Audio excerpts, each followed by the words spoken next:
Ladies and gentlemen, ATDF everything in that shelf presentation.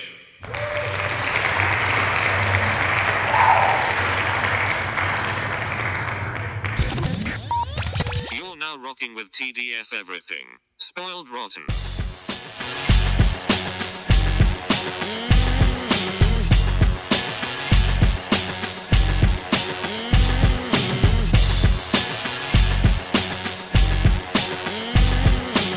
Spoiler alert. Welcome back, everybody. Hey. It's me, Daniel, And it's banned on Spoiled Rotten. on that shelf.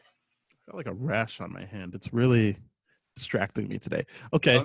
Oh, no. Yeah, we're doing Watchmen. This should Yep. be interesting. This is going to be a really interesting one. Is this this is the first Zack Snyder one we're doing in this rewatch, right? Not the first ever Zack Snyder movie we've talked about. No. But it is the first during this rewatch. Yeah. No. Yes, it is. Yeah. I believe it is because I can't remember if we put 300 on this, and I remember we did not. Because I think the reason why we didn't, and I kind of agree with you why, is because 300 to me borders the line between like actual history and fiction. So I just forgot about it. Oh, okay. But like either way, I mean, like Watchmen to me was a much better like identifiable comic book movie versus 300. I feel like we're going to probably have to go back and do 300 because probably like I feel like people love that movie. I mean, I love that movie. It is based on a comic book and people love it. So I feel like we'll probably go back and do that. That's okay. It's not relevant to the audience. Yeah. But it's just more relevant to us. But yes, this would be the first Snyder film in our rewatch of the golden era, I guess. And I really didn't notice that until now.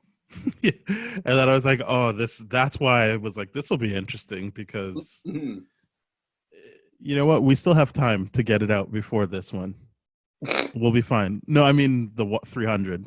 We can just record that next week. Anyway, my point is, I think we've criticized Zack Snyder stuff before, heavily, and I feel like this movie also is a good example of the criticisms we've had.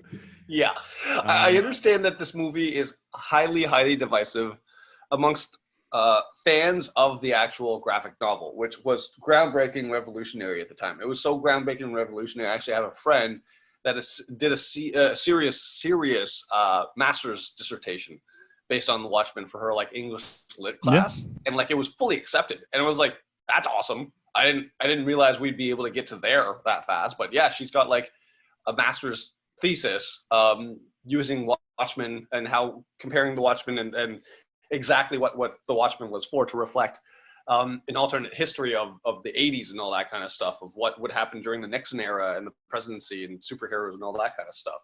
It was absolutely fascinating. I didn't get to read her master's dissertation, unfortunately, but this is an important movie for a lot of people.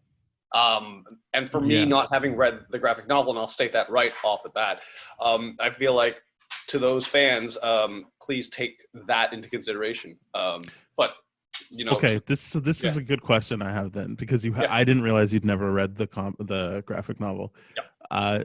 Well, see, here's the thing. This really bugged me because I actually have the graphic novel. Someone stole it from me, so I never got to finish reading it. So I was like halfway through. Yeah. So okay.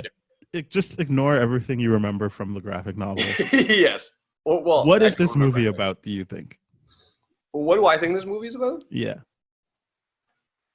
I'm not trying to put you on the spot. I'm just saying, as someone who doesn't have the full context of the graphic novel, and you just watched it, like, just what are your first thoughts of like what this is about? I'm not even saying there's a right or wrong answer. I think it's one of the most complex superhero movies I've ever seen. From what Ozymandias does, his plot and all that kind of stuff, and how he genuinely does save the world and brings peace to it and all that kind of stuff. It's just genuinely one of the most complex superhero movies ever, and I just think it's I think it's just one of those movies that's really more interested in exploring an alternate timeline of what would happen or how superheroes would exist in the world that we actually live in. You know, it's one of those things. That's how I feel with it. Mm. So I think when I first watched this movie, I was like, "Oh, that's cool. They did the scene I like from the comic book." Mhm. But rewatching it, Which is sorry, which scene was that? I'm just saying in general, Oh, I I see. like these scenes from the comic book. I see. Um, I think in general, what you might be seeing as complex is just because it's poorly put together. Right. I don't. I feel like this is not. I don't. The one thing people knock this movie for, which I was watching for this time specifically, is it really glorifies the violence, and Yes. that's not what the comic is about. Right. He is so I don't know what Zack has in his mind, but I feel like based on stuff like Man of Steel or the warehouse fight scene in Batman versus Superman, he likes violence. He likes Yes. gore. So I feel like there's sort of a fetishization of that type of stuff in this Mhm. movie. I agree. Whereas the one time in this movie where I'm like, I think he gets it, or maybe this was just a fluke, is when Patrick Wilson's Owlman is trying to beat up Ozymandias, and he's kind of going, come on, like fight. And I'm like, Mhm. yeah, like that is the point. Like, not as the point. It's not the main point, but it is a point of like all this fighting they're doing isn't getting anything accomplished. Yes. They're impotent people because Mhm. they keep trying to do that. But nothing else in the movie really supports that, because Yes. it's always look at how cool it is when they beat each other up and like they're flying across the room, and I'm like, if he did understand the idea of the impotency of the fighting, I don't think he would have shot it this way. It Mm. would have been like Christopher Nolan did in Dark Knight Rises, that first time Batman tries to beat up Bane. And Yes. you just feel like the air gets sucked out of the room as he's doing everything that you've seen him do before, and Mhm. it's just having no effect. But not in this movie. In this movie, it's like, oh, look at that. Woo! And I'm like, I don't. And so, yeah, this time watching it, I was like, oh, yeah, I don't think he gets what this is a deconstruction of. Mhm. Because Alan Moore, who obviously doesn't want credit for this at all, Yes. I don't know if he likes comic book characters. He certainly knows about them, but Mhm. this is a text, the comic book, not the movie, about like disdain for for superheroes Mhm. and like the futility of them. Like you would have to be like all that stuff that happens at the beginning, which I feel like everyone likes that opening credits scene where you get to Yes. see it. But like if you cut out the fact that like that stuff takes up a lot of the comic book, so to shove it all into like the first seconds of the movie, you're like, yeah, you're really losing the point of what's going on here Mhm. in terms of showing that like it doesn't matter if you have superheroes, because they'll just end up being the villains as well and like causing damage. And that is the point of showing them in Vietnam and having Mhm. the comedian like shoot a pregnant woman, presumably the mother of his child, Yeah. dead. um but like I don't think it gets played that way in the movie, so there is. No, you're absolutely right, and that's why I had to say for the podcast and for the fans of Yeah, the comic yeah. that I have not fully finished reading it or fully appreciated it. So my interpretation of the movie is going to be drastically different than Mhm. fans of the comic. However, it's one of those things where, for example, when we look at Harry Potter movies and read the book, it's something we have to mentally accept that there's going to be differentiation between the source material and then the adapted material. However, in this situation, I get well because you're one that's consumed both forms of the medium. It's whether or not the adaptation was truthful or honoring the original content. And Yeah, all so I'm not saying, oh, they needed to do it so that it was a squid at the end instead of Dr. Manhattan, because I that. actually Right, like it better that it's Dr. Manhattan. right, But what I think this movie is missing is an actual like it's what we talked about in Batman vs Superman. mhm, Like, yeah, you showed us all the greatest hits, but to start off with or Dark Knight Returns means you don't quite understand what the potency of Dark Knight Returns is, because correct. you just shot your load right away Yeah, with the idea of like, and then we'll keep doing movies. And it's like, well, that's kind of the end of it. Like that yeah, is And so like I feel like people would have an issue with the way this movie ends, because that is supposed to support the idea of like, and that's why I like that it's Dr. Manhattan, this thing that everyone thought was going to save them, the superhero, is actually what destroys everything. And that does actually support the idea of the movie. I know that the text is good because you can see it as Ozymandias saving the day, but really what it is showing like just they're destructive people, and if you think that you know the right answer to things, you're probably the bad guy. Like, to try and impose that will on the world the way the comedian does, the way Ozymandias does, you're not actually the good guy. And so that ending is kind of undercut by all the stuff they did building up to that scene, where it is like very clearly like, no, Ozymandias is doing the wrong thing, because these guys know what's right. And they like, he still gets away with it. And I like that moment where he's like, well, I'm not a cartoon villain. Like, I obviously am telling you this because you can't affect the outcome. But then the movie is like, but it does, because Rorschach wrote his journal and got it to the newspaper, and the truth will get out there. Right. So, and that's I think something that I was just like, that part was brilliant in its own right and all that kind of stuff. But it's just, I see where you're getting at, and this is where I know that this discussion of this movie with you is going to change my perception of how I enjoy this movie, because like that alone is something I never even fully considered. I just knew the idea of like this, like, to me seems like one of those situations where they're just dying to get back. Like, everything that Silk Spectre and the Owl are doing are talking about like the good old glory days and how we get back, and how they're like, I realized I've never had a friend. And even the comedian being like to his arch nemesis is like, I just realized, like in that scene where he's breaking down, he realizes like, oh, his time is ending soon. He's like, you're the closest thing I've got to a friend. What does that say to me? And it, you know, it's really, it seemed like, I like what you said. It seems like it's very, very smart and intelligent. But when you break it down, it loses a lot of its elements in regards to how much more complicated it could have gotten. Yeah, so because he is really good at bringing the page to life. Yes. But if he doesn't understand what he's bringing to life, I mean, Zack Snyder is lucky that, and I know he's not the only person that wrote the script. There's Canadian David Hayter who wrote it, but like, I get the sense that like there's the writing part of it, and then there's the Zack Snyder part of it, of where he like makes it his own. Yeah. And I only say that because there's certain things you can see are consistent with all of his movies. That even we've talked about, not even getting into things like Sucker Punch or anything like that, but like just the movies we've talked about, there always is this consistent thing of like, yes, the visuals are great, or he can pull these great ideas from the comics, because this movie too just feels like, oh yeah, these are all the parts he likes. Yeah. But it doesn't come together the way it should, because all the things you're talking about, like, that was made very clear to me this time around, especially with Silk Spectre and Owlman, was like, they're losers. They're not like the only time that he's able to get it up and they can have sex is because they just beat some people up.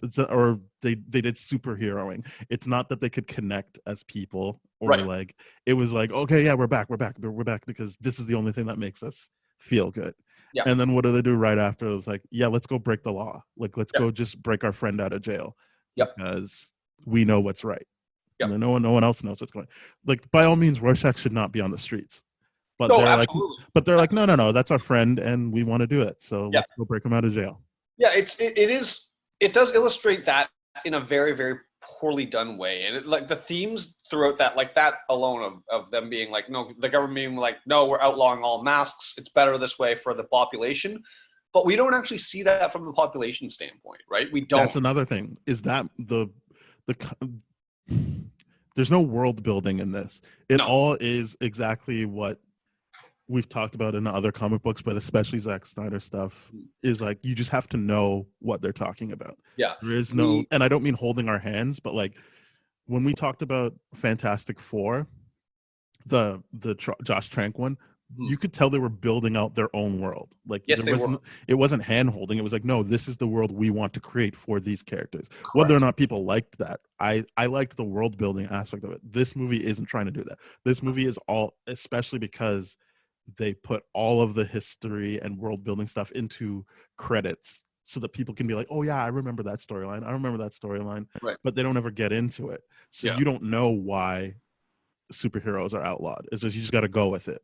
Yeah. You don't know why Dan the Night Owl is talking to the old Night Owl and doesn't really like, can't get it up anymore. You don't know why like the comedian thinks it's all a joke. You don't know anything because it's just like, no, you guys know the characters. And it's hard because for something like Batman, like if we go back to the 89 Batman, I understand that you can be like, no, everyone gets what Batman is. Like it's a trope. Everyone understands. Parents died. He wants revenge. Even if that's not actually the case, it is. You can be like, I get it. That's why he's dressed up like a bat. That's what. But even in the mythos of Batman, Batman, to the society's credit, or the meta's credit, it's a character that's existed in multiple formats prior to that. That's what I was getting at. Like you can have different things. So the idea of Batman is loosely there versus the Watchmen. It's new. It's very new to many. I mean, it's riffing on stuff we know, but it is. Yeah, it's got like that cult following it's always had from Alan Moore, absolutely, and it's a strong base of like dedicated fans. And to them, this movie is highly disservicing, and I know that. However, the issue is like, but when this movie was pitched and brought out, and like, we're doing a Watchmen movie, cool.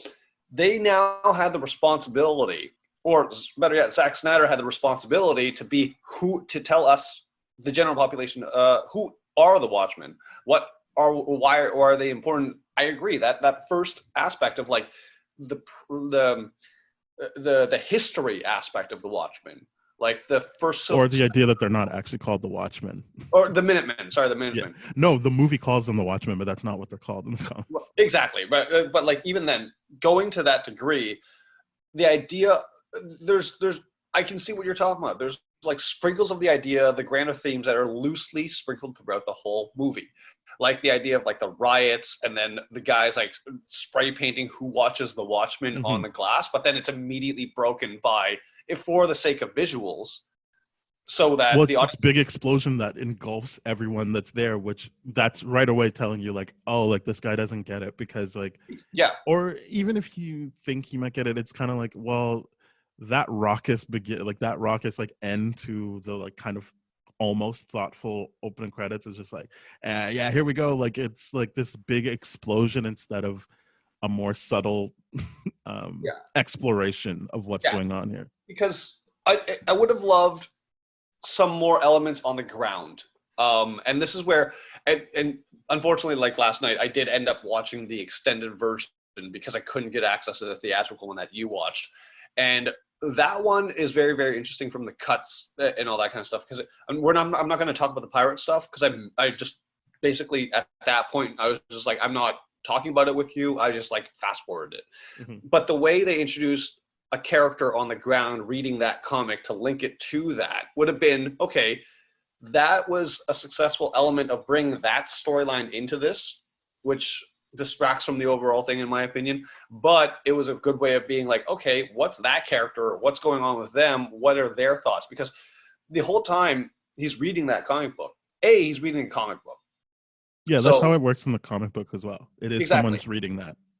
And so it works really, really well, but at the same time it makes us feel like the population is actually waiting for waiting for superheroes to come back, like wanting them. All we really know is like Dr. Manhattan's relationship to the general population at that point, which seems to be accepted and celebrated. See, that's why just something you just said there is why I don't think it's as complex as you're giving it credit for, is that at no point should you feel like people are hoping superheroes come back. Right. Because the movie is making it seem like that. The movie is making it seem like, oh, like the world would be better if people like Silk Spectre and Night Owl came back and like saved the day. But that's not that's not the point of it. The point No, is people like were abused by these superheroes. correct. People like the comedian, definitely people like Ozymandias. And so everyone's just kind of shell shocked. Yeah. But there isn't this hope. That's why you can have this like stuff I like are like is everything to do with Dr. Manhattan finding out about his friends who got cancer and then going off to Mars. Yep. I like that stuff. I like the Rorschach stuff, but even he is built up as a hero, which Yes. you shouldn't feel like he's the hero. No, you should feel like this guy's a like a wild animal or something like that. More than that, he is Trump. Like he's this homophobic, Oh, yeah. he is xenophobic, he's racist. He like, but this is the thing: is the comic book is showing you like you would have to be someone like Trump to do this. Yes. If you think there is really one good way, one bad way, or one good way to be everything else is bad, then yeah, that's fucked. Like you shouldn't have the autonomy that you think you need to be doing stuff. And so, but this movie, by virtue of being like, but it is Rorschach who was willing to die for his beliefs, and then he gets the truth out anyway with his diary, is building him up to be like this real, like, don't get me wrong, I think Rorschach is one of my favorite comic book characters, but not because I think he's the best hero. I just think he's a great character that was examined in a comic book. I agree with that wholeheartedly. Like it's one of those things to be like, hey, I love the character of this because of the deep, complex psychological aspects of it. But to be like, hey, but it's not my favorite character. My favorite character would be like Batman or Spider-Man or something like that. Because like at the end of the day, you want to cheer for someone that does good. Rorschach is not someone that does good. He's just someone that's really, really well written, and you understand that. And you're absolutely right. And this is where like a lot of like watching the movie the first time, I was like, wow, Rorschach, go Rorschach, like you said, because I'm like, he's the only one that's like all the other superheroes, they just went into retirement, they accepted defeat and all that kind of stuff, but Rorschach's the only one fighting for justice and all that kind of stuff. But then you realize, you watch it again and again, and especially to the points that you're talking about, and you just realize Rorschach's not a hero. He's just doing whatever he wants and trying to justify it through his own dialogue and all that kind of stuff. He even says, if people ask for help, I'm going to say no because they don't live life the way I want them to. Exactly. So it's like a deeply, deeply fucked up kind of perspective of like, okay, what's your value of good and justice and how people should be living? And why do you feel like you can punish people but not live by that example too? You know what I mean? Like, because like if you're going to say like, what society is doing is crap, then you running around murdering people as a vigilante is crap too. Like the only time you really see an issue with the way the public treats the heroes too is a very unconvincing scene between the Owl and Silk Spectre where they're protesting against the thing. That's it. And when the police strike was on, like that was the only thing. And you're like, oh, okay, sure. Whatever, and at that Owl and Comedian, where the comedian I was like, what? Starts like beating the shit out of everyone. And I'm like, yeah, that scene's really, really good because it shows the Owl's like, what have we become? That's cool, but there's so little of that throughout the movie, and it makes the movie, if you're looking for that element, is making you work so hard to get there. You're absolutely right. It just, this movie is not interested in exploring its most interesting theme, which is the impotency of superheroes ultimately. I don't agree with that thesis. Like in terms of if I'm reading comic books, I'm not like, yeah, this is stupid for Batman to be doing. Like I want to enjoy that, and like, but that is not. So when we talk about being faithful to the source material, this source material isn't interested in creating heroes. This source material is interested in deconstructing what type of person thinks they are the hero and exposing them to be like, even someone like Ozymandias who thinks I'm going to create world peace by killing all these people. And then everyone will just have to get together and be like, all right, let's stop hating each other. Like that's a fucked up thing to do. Like that doesn't make you the hero because you're like, oh, we're really the same. And so like, and obviously the movie maintains that. The movie maintains that. You don't leave the movie thinking like, oh, I like, I don't think the movie does a good job. Not does a good job. I don't think the movie is trying to convince you that Ozymandias is the true hero of this. Right. I think, but that's because again, Zack Snyder just sees that execution of the ending in the comic, and he's like, yeah, I guess I'll just do that. Mhm. But that's what I'm saying. Everything leading up to that isn't clear, because I think he sees Ozymandias as the bad guy and everyone else is the good guy, which isn't the case. The comic book is showing you just all the different levels of how these guys aren't great. Some of them might just be a non-issue. Like I think Night Owl is just like a non-issue. He's not great, but he's also not actively doing harm. But like, yeah, he's. I've got more to say about Night Owl in a little bit, but like, yeah, but like, it is supposed to show you how all of them are wrong for Yes. what they like, or at least, yeah, like it is. The whole Silk Spectre and Owl thing is like, that's just Bonnie and Clyde shit of like, yeah, let's just go fuck some shit up, and then like that's what makes us alive, is like Right. going out there and crushing skulls, Right. not making any type of like sustainable change or like impact. Yeah, I think the interesting thing is when you look at all the characters, the main characters of the Watchmen and all that kind of stuff, you start to see different elements of like the flaws that their characters are ultimately trying to represent and all that kind of stuff. And Owl, for the most part, you think of him as not having any flaws, but his flaw is the fact that he doesn't take action. He just basically just stands back and let everything else happen. So he's like, Rorschach's my friend, but you're like, okay, but dude, if you're like about peace and justice, you kind of have to do something about Rorschach. Like he's a problem. He definitely is.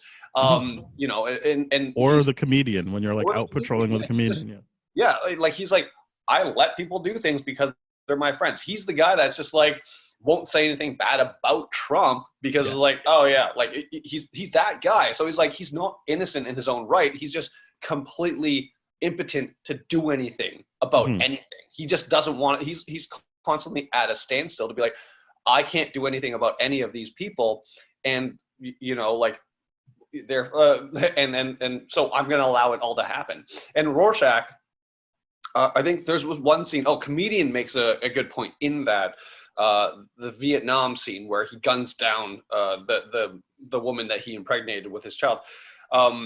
He says to Dr. Manhattan's like, you gunned her down. I couldn't believe that, in his like very, very monotonous kind of way. And the comedian makes an excellent point. He says, you, with the power of a god, could have done a billion different things to save her life. You could have done this, you could have done this, you could have done this, but you chose not to. You chose to let her die. And that's and that to me is like, and that's the brilliance of the character of the comedian, because he really is a great character, because it's the idea of like, he does what he wants like everyone else, but is just way more honest about it.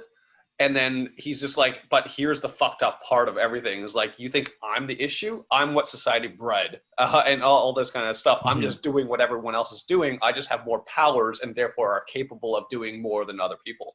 And he's absolutely right. I don't know what his powers are. That's the other thing.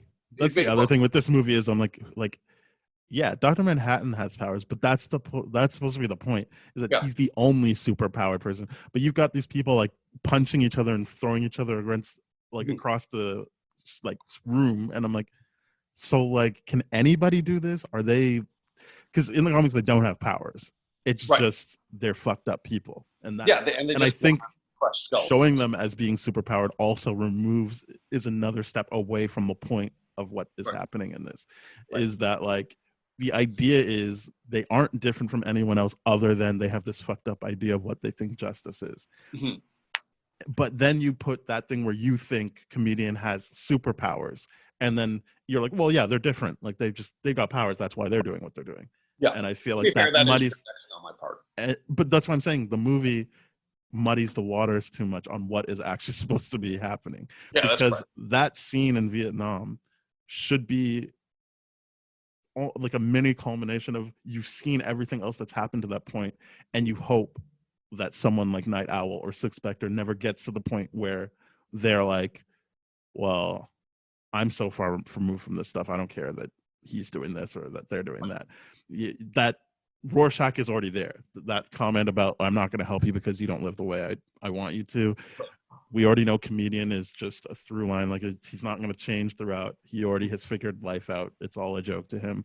Yep. But like, you should still want to see, like, you should still feel that dread of like, oh my goodness, that could happen to the other two characters that we like, that they could become a Dr. Manhattan that's not out doing terrible things like the comedian, but also don't actually intervene when necessary to save the day. Mm-hmm. That should be the progression of it. It shouldn't like, otherwise that scene just lives in a vacuum of, yeah, he said that to Dr. Manhattan, and yeah, we already know Dr. Manhattan is so far removed from life. And that's the other problem, is because this is jumping around in time, that already happened in Vietnam. So by the time you see, like, even though the movie is showing you times before that he's removed, you feel less of a progression with him, which is fine, because that is supposed to be showing you how he lives time, Dr. Manhattan, but it spoils how other characters you can track their progression. Mm-hmm. Yeah, it's a movie that's definitely very, very jumbled. And it's, like, even before you brought this stuff to my attention, which is a giant flaw of the movie, it's hard to follow this movie. A, because of the length of time, but B, because it's just it's pulling you in so many different directions, and we can blame that as having too big of a cast or too many characters to explore properly or all that kind of things. But it just perfectly, and we've seen enough Snyder films by this point. I just feel like Snyder just wants to do what he wants to do, and is fundamentally misses a lot of points, but he does what the beautiful thing about Snyder is, yeah, you're right. The visuals and the connection. Like, when you look at these pages of the comic book, and then you look at the screenshots and all that kind of stuff, it's an absolutely beautiful way that he put this film together. But it's all surface and no depth, because he fundamentally misses the core of it, which is, so much more interesting. So all I have to do is just, and even before I realized your point of like what this movie is really, really about, I'm still checking out, enjoying this movie. Yeah, no, I'm not saying this is what the movie, I mean, I am saying this is what the movie should have been about, but it ultimately doesn't matter, because the movie is what it is. It's just, I think because it's not about what the comic book is about, it is a bit more jumbled than it could have been. The reason you feel pulled in so many different directions is because the comic does function pretty much the same way in terms of jumping all over time, but you're able to track it better because you understand what is trying to be highlighted by all of this. Right. Whereas this movie isn't picking a side on what it's doing, because it still wants to have the superhero good guys, which fundamentally is missing the point. Yeah. I think one of the gems from this, after this discussion, or in light of this discussion, is when Owl is talking to the retired Owl is talking to the new Owl, Patrick Wilson, and they're having the beers and all that kind of stuff, and they're reminiscing about the glory days and all that. And he was saying, like, oh, the idea of masks came out of bank robbers. Like, it was the bank robbers that put on the masks first. It was hard to identify them. So we figured, if we're going to do something about it, we'd put on the same mask. So the idea of, like, no, their superhero inspiration came from crime in itself. That's a nice little golden nugget of dialogue within the movie, is like, no, it's just, if Snyder picked up on the idea of, like, no, there's something fucked up about superheroes and their mentality, and, like, basically what happens when you have that much power, supposedly. Like, arguably, you're right, none of the other ones have power. It's only Dr. Manhattan and arguably Ozymandias. But everyone else doesn't. No, they even say throughout the whole movie, it's just that he's really smart. The fact that he can beat people up the way he can is missing the point of the movie, of the text. It is so you can have the god level person who's just so far removed it doesn't matter to him what happens, because he's living all sorts of lifetimes all at once. Or you can be the person who thinks they know better because they're smarter than everyone. Or you can have the person that's like, well, I've already figured it out and nothing matters, so who cares? Like the comedian. Or you've got Rorschach, who's like, no, there's one right way to live, and I will make sure that that's what the world looks like in my image. and then that leaves you Night Owl and Six Spectre in the middle, and you should be worried about what's going to happen to them. Yeah. Ultimately realizing they're so far gone anyway, because that's who they've grown up with and that's like what they know. Yeah. But it's not that it shouldn't. That's what I'm saying. That's what's mixed up about the movie, is that they clearly are representing them as having these superpowers. Yep.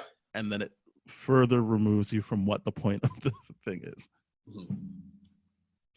Yep.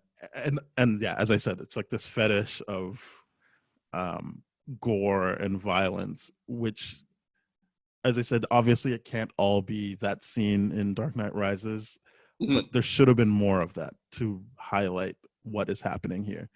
Right. All that punching and skull crushing they're doing isn't helping anybody. No, it's certainly not helping them. Yeah, even if you wanted to do it at that level. Yeah. He really does glorify the violence here, which does undercut the whole tone and theme of the movie.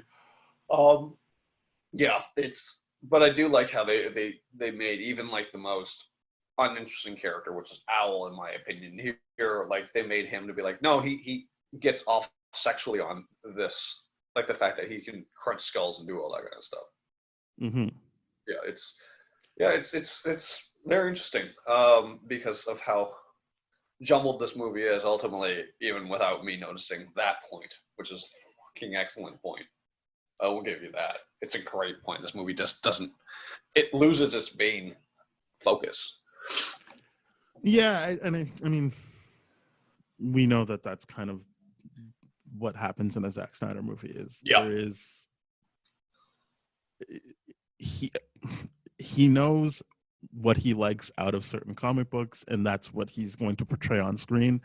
Mm-hmm. Hopefully the comics are as good as Dark Knight Rises and Watchmen when he's copying stuff, so that you can have, like, as I said, I think an extremely successful segment of the movie is you watching John Osterman get deconstructed, as well as Dr. Manhattan, and then they all kind of meet in the middle at one point, and then you continue to watch Dr. Manhattan keep growing and when he's on Mars and rebuild everything. But like, there was very little deviation from the comics in that. Mm-hmm. So it was like, yeah, that works. He did a great job of bringing that to life. I like everything to do with Rorschach going to Moloch and then getting caught by the police and having to fight his way out. But it's not in service to like the general idea of the movie. It's these cool moments that were in the comics as well. Mm-hmm. It's I really wish they did explore that theme of who watches the Watchmen. I mean, that's such important imagery and a thematic thing through this. I wish they explored it better. But it is Snyder. It is what it is. And you liked the Silk Spectre character, the Silk Spectre 2 or 1? Both of them. Well, I definitely like them both. I think they're hugely complex characters, for sure. It was probably one of the more humanistic angles throughout the whole thing. But yeah, it's the whole thing is it's because anytime I get in, like there's a discussion about rape, it just makes me hugely uncomfortable. Talk about. Well, my assumption is he tried to rape her, and then obviously you see that got stopped. So I don't know if the second time was what. Is it Sally or Lori? Now I don't remember the names, but original Silk Spectre? The original Silk Spectre. I don't know if she perceived what actually conceived her daughter as rape, because it is set up like, oh, he raped her and that's how he has the kid. But I feel like, I'm not saying she should have had sex with him, but if she wanted to, right? Because she says, oh, it was a mistake, which I don't think you would say if it was rape. Like that's not how you would verbalize. And I'm talking about in movies. I'm not talking about in real life. In real life, people will say whatever. I can't control that. What I'm saying is, if you are writing a movie and you want to get across a point, I don't think you'd have the character say it was a mistake. I think that leans more into she thought that was a good idea to do at the time and then regretted it, and she doesn't consider it rape. What happened was there was an attempted rape, and everyone is mad at her for having sex with someone who attempted to rape her earlier. That's hugely complex, and I get the sense of that as well. Because the thing is, because of the way Dr. Manhattan helps Spectre 2 explore that past and that truth, being so jumbled throughout the whole movie, you arrive at the conclusion that he raped her and that she's the product of that rape, like a child of the rape, before you even get to the conclusion of like, oh, it's fully clarified, like, no, he didn't rape her, because the husband says someone that tried to rape you and all that. And you see the hooded justice guy beat him up so that you can't. Exactly. So it's this idea of like, oh, he tried to, and like the movie's already established at that point in time, he does whatever he wants to women and whatever he wants to whatever. So it's a very believable theory and all that kind of stuff. And in that scene where where they have the Watchmen meeting and the comedians talking to her and all that kind of stuff, and the original Spectre is like, how dare you? How low will you go? Like, not realizing to what degree that thing is already. But yeah, it's a very, very interesting situation that it's like I said, I don't have the words for, because it's so difficult for me to find the right words. Yeah, well, at that point he knows that's his daughter. Yeah, absolutely. Which is another thing where I would be like, that's super fucked up. We already saw that he didn't rape her the one time, so like I feel like the movie is trying to say like they had consensual sex at one point for him to be like, oh, that's mine, because you clearly don't have sex with your husband. I don't think you're having sex with anyone else. Like, that's obviously mine. But like, yeah, I just feel like that storyline is a casualty of not, and like I know everyone always at the beginning was like it should be a TV series, and I do think that would have helped it if you could spend time with that, because it is a very complicated storyline that they're kind of just like, well, hopefully people read the comics, they know what actually happened, and then they're throwing in. And not a TV series like a 2 or 3 parter. But I mean, I'm not a fan of being like we're purposely splitting this up. I know that. I know the moment I suggested that, you're like, yeah, you're not down. But at the same time, it's just like it I don't know if it would have helped, because here's the ultimate question. Did you watch the Watchmen TV series that did come out? No, not yet. So yeah, I would say watch that. You'll see what I mean by actually being able to explore things. And, of course. Here's my ultimate thing, and because we're talking about Snyder and a Snyder film and all that kind of stuff, and something he didn't do well the first time, and all that kind of stuff. It's a very interesting position. Now, the Justice League situation is not a direct comparison, because obviously he had that family tragedy, the suicide of his daughter and everything. That's tragic. Mm-hmm. But the idea now where he's like, okay, you're given Justice League 1, you had a run with it, someone else finished it. Now you get to do all this kind of stuff. You basically get to finish off your version of what you wanted the Justice League saga to be. Basically, he's getting to complete that for all the extra material and data he's put, all that kind of stuff. But he's getting to do it in a way that he's not limited to a movie anymore. He's doing it to basically a series. Mm-hmm. So the ultimate question is whether or not he's going to successfully pull that off now that he's got much, much more time to explore these characters, and he in a way that's a little bit more friendly towards what hopefully he's trying to do. It's whether or not it's going to adapt over.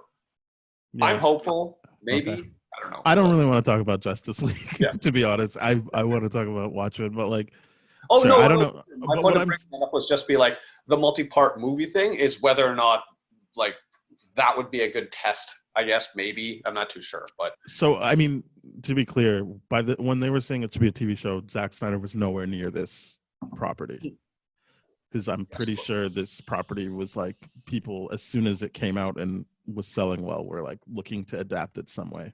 Probably.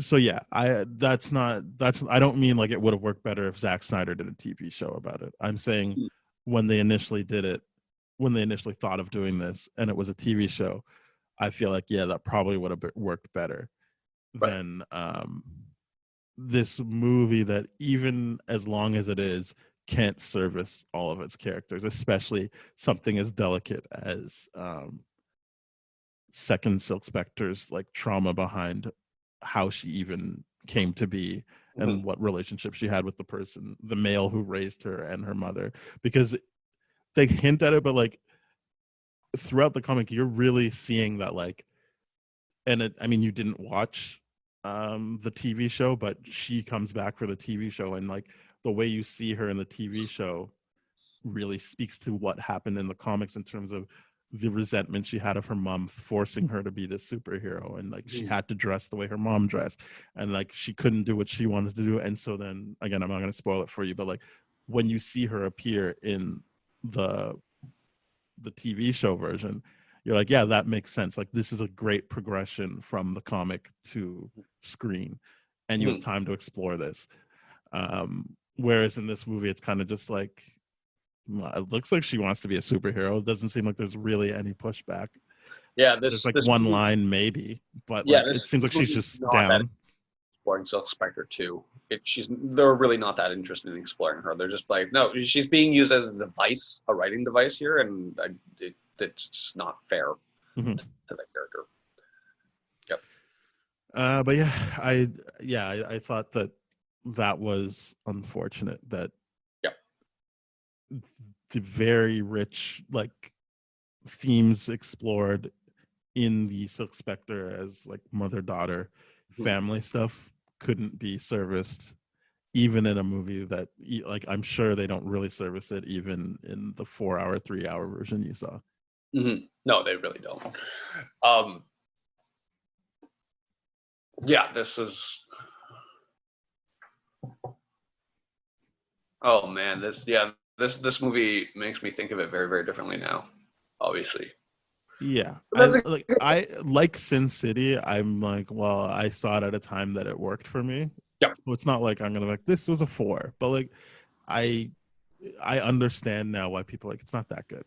Yeah, I fully understand why people are like that's not that good, because the major, most interesting theme throughout the whole thing is like being lost through Snyderness, I guess you can say what it is. Yeah, it's not. It's there are people that'll be like, well, I hate that they changed it from being a squid, because I see the downside of changing it to Dr. Manhattan, because what about the squid thing? I don't know. In the original comic, Ozymandias' idea was, and again they cut this out too, he is kidnapping the best minds from around the world throughout the comic, and then you realize he's got this think tank now, and they come up with the best way to get everyone together, which is this monster that they've created, and it's a giant squid. It comes out of the sky, and the idea is now everyone will be like, oh, we have to stop that. Let's stop fighting each other. We have to stop this alien creature. And I said I like that it's Dr. Manhattan in the movie, because I feel like that drives the point home even more of like, we thought we wanted these superheroes, and look, this superhero is going to kill us all. We need to stop thinking about it as superheroes will save us. But the very real thing is, people in the world would be like, yeah, that was an American creation, fuck them. Yeah. And I get that people would, right away the logic is like, well, why would everyone get together instead of people being like, fuck you, America, for making Dr. Manhattan. Yeah. Especially since this movie really highlights the scene where the pundit is like, well, Superman exists and he's American. He's like, no, I was misquoted. God exists and he's American. And it's like, well, yeah, they're really underlining that this is an American creation. And so if you end on, and then everyone's afraid of Dr. Manhattan, that will then immediately turn to, well, America did this, we need to stop them.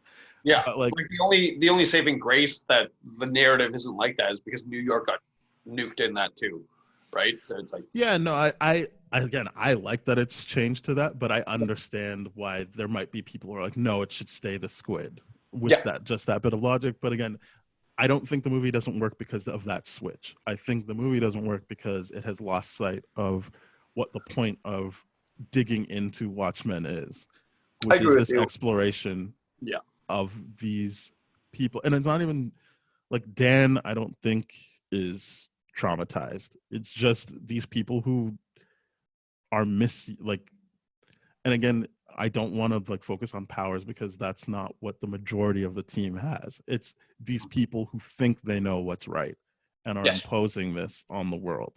Yep. And it does. There's nothing that really supports that throughout the movie. It's all glamorous shots of them beating people up, having sex in the sky. Yep. And then like, yeah, there's no Rorschach is the only one that's really standing up for truth. Yeah, and that's all he's standing up for is truth. By the way, he's not standing up for anything else really, but it is what it is. But I guess it's his truth, like not real. Like that's what he is actually like willing to die for, is not letting people live. Like, because as you see in Ozymandias' little montage, he's at Studio 54 and is around some iconic gay people. Yep. And there is tension there, is like, like Adrian's like with homosexuals. He can't be right. There's no way what he says could be right because that's who he hangs out with. Right. And you lose that as well. The idea that like everyone is compromised in this. So no, he's not just standing up for the truth. He's standing up for what his version of the truth is. Right. And that's what he's willing to die for. He'll die before he'll let someone like Adrian Veidt be right about something. Right. Yeah. And so all of that gets lost. And so, yeah, like the cosmetic changes, or at least for me, cosmetic changes of what the monster is at the end of the movie, or even the fact that they took out the idea that he's taking the best minds and this is something that like, and that's why he's able to pull it off the way he is, because like it wasn't just him by himself. He actually consulted and got this thing from around the world of like, all right, we all agree this is how we can save the world. All of that is gone, and I don't think that's what ruins it. I think it's the other part of like not understanding that everyone is compromised and that the superhero business is a futile one in this world. I personally like that. Based on what you're describing, the very limited time I have to process it, I would say that the Dr. Manhattan thing makes more sense to me. Yeah, I like it better. Yeah, I like it better just because from my perspective, Dr. Manhattan's so overpowered that like if you wanted to do like, he's a threat obviously to everything, right? You like Ozymandias, he could be like, I'm the smartest man in the world, but you can't predict outcome of all those kind of things. Like they even say like human nature is something that you can't control. Now, given the fact that he's just banking on everything and being like, Dr. Manhattan's going to agree with me because this is the most logical thing. It's like the best pro for the con and all that kind of stuff. It's because in the comic, I like it better because it basically neuters Dr. Manhattan from being able to do anything. Because it's like, yeah, if you're truly that rational and like that like disconnected from humanity, but you still want to leave a good world for Spectre and all that kind of stuff, you would accept this outcome and just basically leave. And basically like, yeah, you basically take him out of the entire equation. Versus if there was like a giant squid thing and your $2 billion investment to block his ability to think in the future and all that kind of stuff, then Dr. Manhattan becomes a savior again. No, in the comic it plays out the exact same. It's just not his plan isn't Dr. Manhattan. It's Dr. Manhattan still being like, oh, I see what your plan is now, and yeah, you're right, that's the best way to do it. Oh, gotcha. Yeah, we have to do it. And he kills Rorschach because he's like, oh yeah, you're never gonna let us get away with this, so I'm gonna kill you too. Well, like so it's the only change is what the monster is, not how things play out. Okay. Yeah, I like it better at this point. Like bringing in a monster would have been cool from a visual standpoint, but at the same time, it's just like we had a whole movie of visuals. Yeah, and in the TV show, it was a monster, and I like what they do to keep that fear in people's minds. Like they just randomly sprinkle baby squid on the ground, like just randomly, so that people are like, oh fuck, like it could come back at any time, right? Like it's just to fuck with people, but like yeah. So in that respect, the squid works because it is something where you're like, right, you could be like, well, that could come back at any time. It's if you beat Dr. Manhattan, you beat Dr. Manhattan. That's not, we can just say don't ever create that again. But whereas the squid, you can still like kind of sprinkle out and not kill as many people every time. Yeah. But again, for this movie, because it's not connected to the TV show, other than they're basing stuff off of the same script or the same text, I like that it's Dr. Manhattan. I think it is a good ending, and even the fact that he's like, yeah, you're right, that's the best way to do it. Yeah, it makes those Demise look so much better as a character. The idea of like, no, he outsmarted Dr. Manhattan as well. Like, he outsmarted him regardless. Like if it's the squid or if it's him, but absolutely. I just think the idea of like outsmarting Dr. Manhattan, really, that was a wow thing for me. Mm-hmm. And it still is a wow thing for me.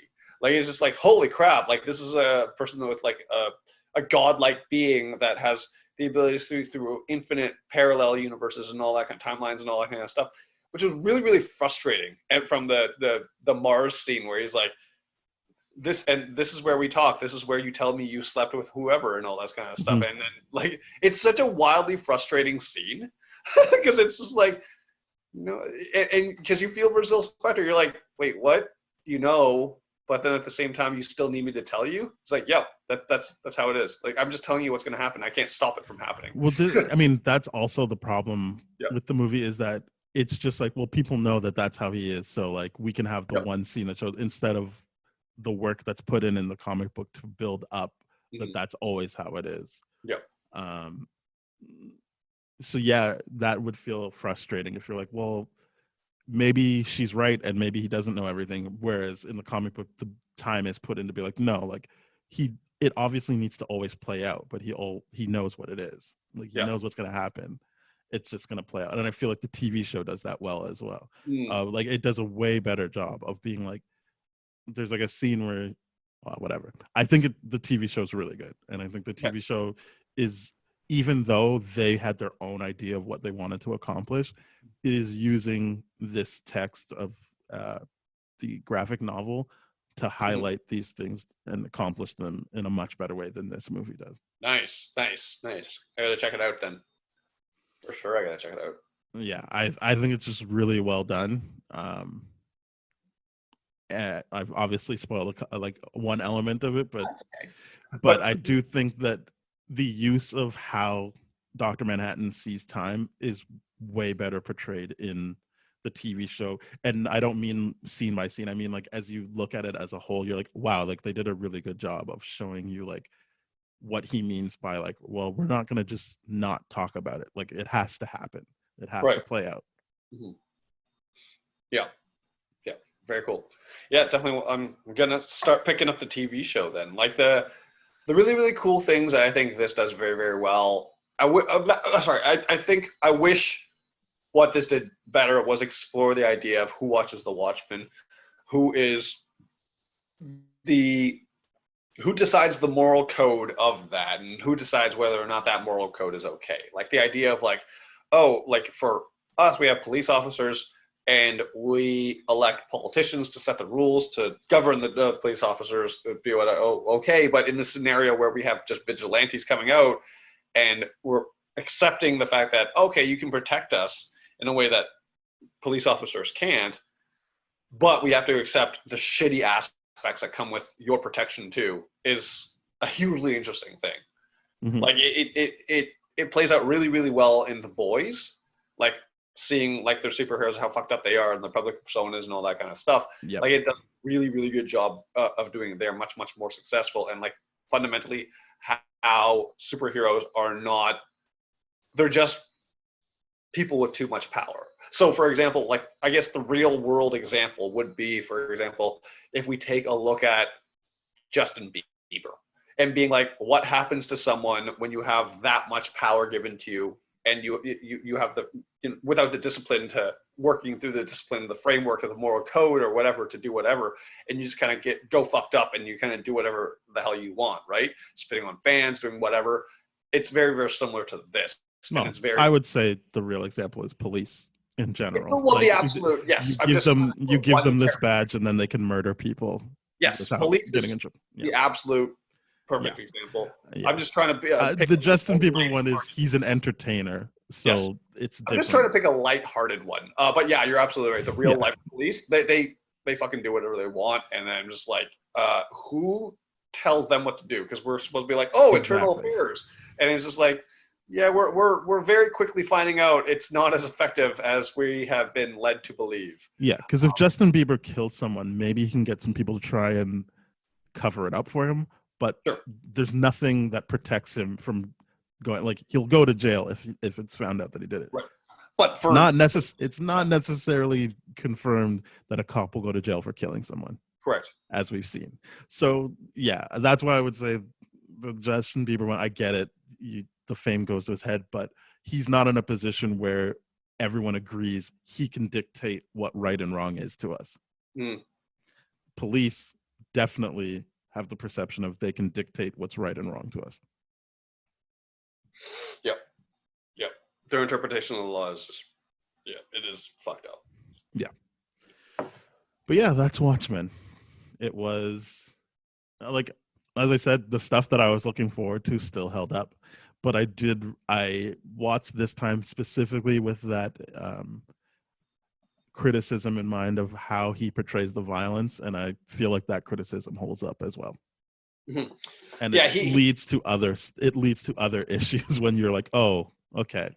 It's a valid criticism, because like there's many scenes in this where he's like clearly having fun with the visuals of, for example, like I can't, like that scene where the assassin goes to try to murder Rosinda Myers in the boardroom meeting and all that, and kind he of shoots stuff. the woman's leg, The woman's like leg, and then the finger, and then her like chest. Like he's clearly having fun with those visuals of like, okay, this is what it's like to, and then like the idea of like Dr. Manhattan having all those powers, like, okay, when they blow people up, you're really doing a good job of showing us like, like you can see their skeleton hanging from the ceiling and stuff. Yeah, like you see the aftermath of it all and all that kind of stuff. And even that scene where Rorschach is talking about that night where he's looking for the little girl, and then the guy murders her and butchers her and feeds her to the dog and all that kind of stuff. It's just the visuals that he uses is just, it's so interested in exploring gore for gore's sake and like violence. Whereas, so the two thing, the Dr. Manhattan and the Rorschach examples you gave are actually, I mean, they're executed better in the comic, but I do believe that like those are still important to have in the movie, but they get lost when you do something like, and then we see the secretary get shot up the same way, and when they're fighting the thugs in the alleyway, you see their bones break and stuff. Because for Dr. Manhattan, the idea would be you see him explode someone, and it's not just a fun like that. It's like, no, look at that look at the carnage he's created. Yeah, like that's fucked up, and that you should be stuck with that and be upset by that. Yeah. And then for the Rorschach one, I might be wrong, I've only read it once, I believe that image of the dog with its head split open and just all that stuff is what gets put onto his face. Like that is the imagery that's like, with the movie, I like that it's constantly moving, and I believe it does constantly move in the comic, but I do believe like that night he was like, well, that's the night Kovacs died or whatever, and Rorschach was born. It is more of like I feel like it's better executed in being clear, like, because I feel like the movie is like, no, he was already fucked. He was always fucked up. It was like, it was just, you're just watching him go through the motions. Whereas the comic book really leans into, and I think it sucks because you already see the mask on his face, but like it really leans into like, that ruined any type of good that would have ever been in him. Like the comic book shows you like just more innocence going into it. Yeah. And then all that innocence is like all the innocence from that character is completely gone. Like in that one. So like those gruesome scenes are important, but if you have them in a movie where everything is gruesome, then it's kind of like, okay, like it doesn't hit as hard. Those scenes mean a lot. They really, really do. They're supposed to. There's so much weight put into them, but because the violence is so gratuitously thrown throughout the whole movie, it doesn't have that big of an impact anymore. It's just like the idea of like, oh, Dr. Manhattan exploded someone, and then we're going to close up on like the ceiling of guts hanging down and all that kind of stuff. That should be a shock. But because we're seeing so many scenes like the secretary getting shot up in that visual way, we're just being like, okay, he's riding the success of the cinematography of 300. and he's applying it here. He's like, I know what people like from my movies. I'm going to do it here in this kind of Oh, yeah, format. because he did Dawn of the Dead, or like he did like the zombie, presumably very gory. I'd never seen it, but like that's his thing, is gore. Yep. Like it'd be like Michael Bay exploding shit like that. Those are signatures, right? And like Zack Snyder's signature, one of many, is gratuitous violence, especially the way they look at Batman in Batman versus Superman. It's gratuitous violence for sure. Yeah. Sorry, what was the? Because you said which Snyder film? 300. Dawn of the Dead. I think that's like his first hit. Army of the. No wait. Oh, sorry. No, that's coming out. Dawn of the Dead. Yes, Dawn of the Dead. Like, I know people just love that movie. Like, I feel like he came out of the gate with Dawn of the Dead. Everyone who knows the original was like, yeah, it's great. He did a great job. And I think that movie, if you can go into that not caring about the commentary on consumerism and everything, and just be like, he pulled off the gore really well, and you can like that. I haven't seen the movie, so I don't know what depth I he love put that into it. And then he had 300, which again people love. Like I mean, my mom loved it because she loves Greek mythology, but like, yes, that was another success. And so obviously you go into Watchmen, and people are like, oh, okay, the train starts to stall a bit there. But I do think he came out very strong with those two movies. Yeah, I agree. Dawn of the Dead and 300 were solid movies for sure. I didn't really like 300. The good news is, before people hear this episode, they'll hear our 300 episode, and maybe I like it in that one, but we haven't recorded it yet. Right. The magic of editing. Yeah. But controlling release schedules. But yeah, Dawn of the Dead was fantastic. I forgot which one that was, but that's the one they go to the mall with Ty Burrell, and it's a fantastic film. Yeah, I love that film. But yeah, that's everything I have to say about Watchmen. We really just kept beating a dead horse in terms of like, I don't think he understood what he was making. I agree. I know that he did exactly what he wanted to do, but I don't think he understood what he was tackling in terms of like what the point of the text is. Right. Because admittedly, Dawn of the Dead and 300 are very, very thematically very simple stories to explore. They're very simple stories to explore. Watchmen is very complex, and we're seeing the limitations of his storytelling here. But is it fair to even say it's the limitations, considering this is his third feature film? Like, that's got to be taken into consideration, right? Maybe? I don't know. No, fair. Like, I feel like by the third time, especially if you're just adapting things, like that's the thing, is like, he's doing adaptations. Yep. I don't know that he did a great job with this adaptation. I think the first time it's like just genuinely his movie, it's Sucker Punch, and no one likes that movie. Right. So retroactively, you can be like, yeah, I don't think he's that great of a storyteller. Yep. He's just a visual guy. Yeah. And you know what? I like Man of Steel, but I think that also was helped by him working with Christopher Nolan first. Yeah, that's got more to do with Nolan than it's got. Well, I mean, Nolan didn't write it, but I'm sure they broke the story together. Yeah, that's what I mean. It's because Nolan's so good at like really making sure the emphasis is on the story that he just, as well as the visuals, in a very, very different way. But like, having Nolan in his corner there definitely helped. For sure, Man of Steel. Yeah. Definitely. Well, we'll find out when that episode finally comes out. Yeah. If we liked it still. Yeah. All right. Watchmen. Let's rate it, I think. Yeah. This is going to be a drastically different rating than originally what I had. Well, actually, I shouldn't say drastically. Originally I had a 7. I'm putting it at a 5.5. Wow. Yeah. I've dropped my mark too, but like not that drastically. I mean, I'm not saying change it. Yeah, you're at 5.5. I had it at a 7.5. I'm like, nah, it's a 7. Yeah.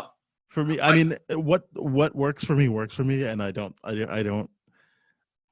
like, it's not indicative of whether or not I think this is a objectively good movie. I just think, in terms of someone who knows the comics and understands what he's referencing at some point, I'm like, well, I got that part at least. Yeah.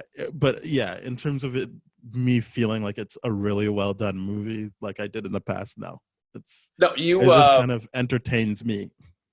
you have very, very convincingly just like highlighted the idea that, and this is why it dropped so much for me. Going from a 7.5 to a 5.5 for me, you gave me the idea that the complexity of this movie could have been so much more. Yeah. And that's what bothers me, because I'm like, I want it to be a smart film because the source material is smart. I want it to be a smart film. But now having this discussion with you and being and with I now empathize with the Watchmen graphic novel fans from Alan Moore, and the depth of complexity of what he was trying to portray there. And I can only get my hands. I need to get my hands on Watchmen stuff soon to read the whole thing. But yeah, the thing is definitely the lack of depth now. Mm-hmm. It's a lot shallower than I it's not a deep movie. I think it's a confused movie, but and some like I just like the idea of like, oh, the heroes do save the day in a really fucked up way, but at the same time, like the idea of like, why wasn't that explored more conceptually? Is like, that to me was a huge strength. That's what I like about the TV show. I will say that. I think the TV show, even though it starts off when you're kind of like, all right, this is just in the future, and you're living in the aftermath of Ozymandias being able to pull this off. Right. By the end of the thing, you're like, oh no, like they are basically getting justice for the end of that movie, not the movie, the end of the comic book as well. Like, right. Even though it's like 30 years later, they're like, no, we're circling back and like, we're going to get justice for these people. When is the television show set? I know the Watchmen. I think it's set like present day. It's just a present day that also Vietnam is the 51st state, and like, oh wow, cops are the ones that have to wear masks, and yeah, like it's not our world, but it is like 2019, 2018. I'm pretty sure. Right. Okay, that's cool. That's really, really cool. Definitely. I just feel like, well, I wouldn't, whatever. If you can get the comic and read it, I would read it first, but also the show's pretty good at, like, as I said, world building. You'll understand, even if you don't get the deep cuts, you'll get what emotionally is being accomplished. Gotcha. Very cool. All right. Can't wait to check that out. All right, everybody. Thank you very much for listening. As Ben said, we are part of the That Shelf Podcast Network, and we would love for you guys to go to thatshelf.com so you can listen to other great podcasts such as Bad Gay Movies, Black Hole Films, Changing Reels, Composers, No Budget Nightmare with a Great Theme Song, and more. We are also on Apple Podcasts, Stitcher, Spotify, Google Podcasts, Amazon Music. Did I say Spotify? Because we're on that. We're on a whole bunch of things. So please rate, review, subscribe, share with your friends. If you would like to listen to older episodes, we're at tdferything.com/spoiledrotten. Our email is spoiledpodcast@gmail.com, and our Twitter is @tdfspoiled. So please connect with us, join in the conversation. If there's we did get a request to do another movie. I don't remember now. We genuinely got Spider-Man 3. We actually have a request for Spider-Man 3. Yes. Who did it? Was it on Twitter? It was on Instagram. It was on Insta? Friend of the show, Sean Ahmed, asked us to do Spider-Man 3. All right, Sean. But I'm happy that you asked for that, because I really I kind of want to tear a movie to shreds. But yeah, so be like Sean and join the conversation, because as we're seeing with Wonder Woman 2, even they might be pushing that back to summer of 2021. There is no telling when new stuff will be coming out, because everyone's afraid to put it on streaming. Rightfully so. They've sunk a lot of money into this, but they're definitely not going to make it. Well, that's the TV show that was always going to live on streaming. Oh, yeah, I know. What I meant is just like the idea of new content. Yeah. Well, that's also happening. Not feature film, but like new content in general. At least we have content that's related to. Yeah, and we'll get to The Mandalorian once it's done. Yeah. But yeah, there will be TV shows, hopefully. they keep pushing because I saw that November WandaVision date that got pushed to December that now has somehow be pushed to January. So we'll see when that actually comes out. Yep. But yeah, Mandalorian is going right now. Anyway, yeah, please join the conversation if there's other things you want us to watch, because it is looking like it will be sparse new content. So we went through the ones we liked. We're probably gonna have to go through the ones we don't like at some point. Yep. All right. I feel like that's it. If I missed anything, listen to an older episode and you'll get what you need out of that. All right. Yep. Bye-bye. Cheers.